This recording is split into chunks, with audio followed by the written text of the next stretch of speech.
Today we're digging into a story that's about so much more than just one person.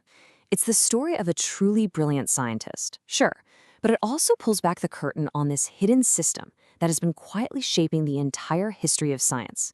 And it all starts with one pretty haunting question.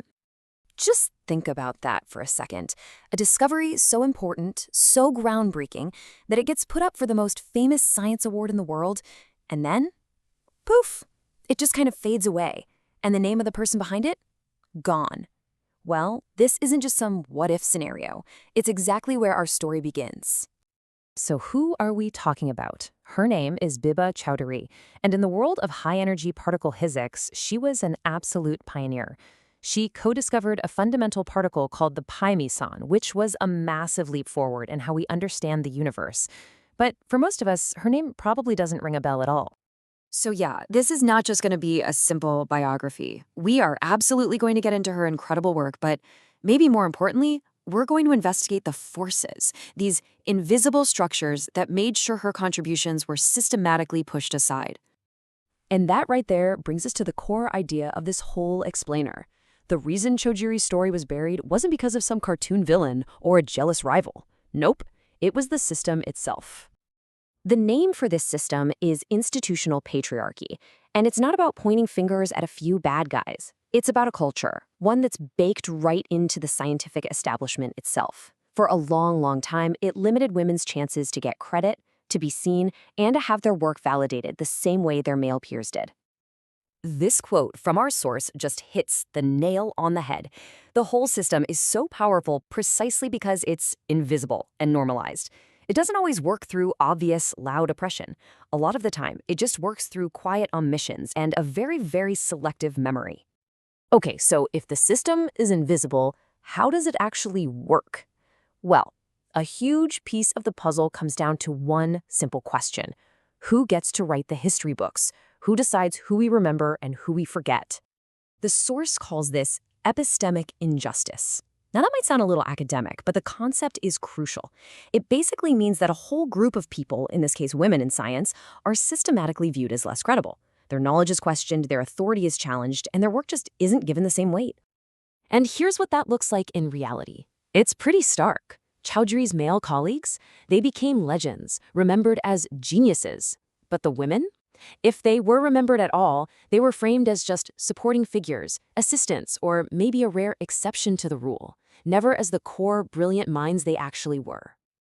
Now let's talk about the personal cost of trying to navigate a system like this. I mean, for women like Chowdhury, just being in these male-dominated labs and universities was a radical act, and it came with this whole unwritten rulebook for how to survive. So inside this system, the quote-unquote ideal woman scientist had to be all of these things. She had to be brilliant, of course. Hardworking? Absolutely. Resilient? You bet. But the most important unspoken rule of all, she had to be silent. She couldn't demand credit or complain about being overlooked because women who spoke up were often labeled difficult and pushed out. Her silence wasn't a sign of weakness. It was a strategy for survival. This just raises such a huge, unsettling question. Bibha Chowdhury's story isn't just about her, right? It forces all of us to ask, how many other brilliant minds were basically forced to choose between doing their work and having a voice? How much of scientific progress was literally built on the silent, uncredited work of women? Which leads us to a deeply, deeply ironic part of her story, and so many others like hers. It's what happens when recognition finally shows up, but it's just way too late. And you see this heartbreaking pattern play out over and over. A woman makes a huge contribution. Her work is ignored, or maybe someone else gets the credit. Then, decades after she's passed away, society decides it's time to celebrate her. For example, Chowdhury actually had a star named after her, which is amazing, but it only happened decades after her death. So why does this happen? Well, the source offers a really sharp critique here. Celebrating a woman after she's gone is safe. A historical figure can't ask for a promotion or demand equal pay or take a seat at the head of the table. The honor becomes purely symbolic, and it doesn't actually threaten the existing power structure at all. But listen, this story does not end in tragedy.